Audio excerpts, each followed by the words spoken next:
Hi friends, இன்றைக்கி Monday மார்க்கெட்டில் பேங்க்குக்கு போகக்கூடிய ஒரு சின்ன வேலை இருந்து. சரி, அதில் பேங்க்குக்கு போய்ட்டு அந்த வேலையை முடிச்சுட்டு நான் வரும்போது நேராக நம்ம சுங்காங்கடையில் உள்ள மண் பாத்திர கடைக்கு தான் போகிறேன். ஏன்னா ரெண்டாவது உள்ளவ என்கிட்ட உண்டியல் வாங்கி கேட்டால், அது மட்டும் இல்லை நான் கஞ்சி குடிக்கக்கூடிய மண் பாத்திரம் வந்து 5-6 நாளைக்கு முன்னே உடஞ்சி போச்சு.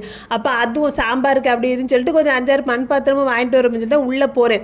நிறைய உண்டியல் இருந்து என் கண்ணுக்கு இந்த பன்னி உண்டியல் இருக்குல்ல, அதுதான் கண்ணில் பட்டு. நிறைய சின்ன வயசுலேருந்தே உண்டியல் வந்து பிகி பேங்க்குன்னு சொல்லி அப்படியே கேட்டது நிறைய பேர் சொல்லியிருக்காங்க.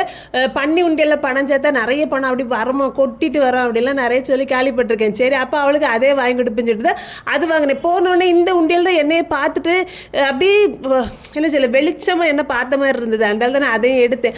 அப்புறம் வர வழியில் ஸ்டாருக்கு 5-6 வீட்டுக்கு போட துணியெல்லாம் வாங்கிட்டு அப்படி வரும்போது லைட்டாக பசிச்ச மாதிரி இருந்து. ஏன்னா வெயிலில் வரது பற்றியில் அதில் ஒரு கடையில் ஏறி ஜூஸ் வாங்கி பப்ஸும் வாங்கியாச்சு. நான் ஆரோ கலரில் இந்த கிரேப் ஜூஸை வாங்கியாச்சு. அது உள்ள தொண்டைக்குள்ளே இறங்கல, நல்லாவே இல்லை. அப்புறம் எப்படியோ பப்ஸை தின்னுட்டு வீட்டுக்கு வந்த உடனே ஸ்டார் அவளுக்கு துணியை வாங்கிட்டு ஓடிட்டா. நான் வாங்கின மண் பாத்திரத்தில் அப்படி ரசித்து பார்த்துட்டு இருந்தேன். உண்மையில் அந்த பன்னி உண்டியல் சூப்பராக இருக்குது பார்த்துருக்கேன். அது கண்ணை உருட்டிட்டு பார்க்குறது எப்படி இருக்குது பார்த்தீங்களா?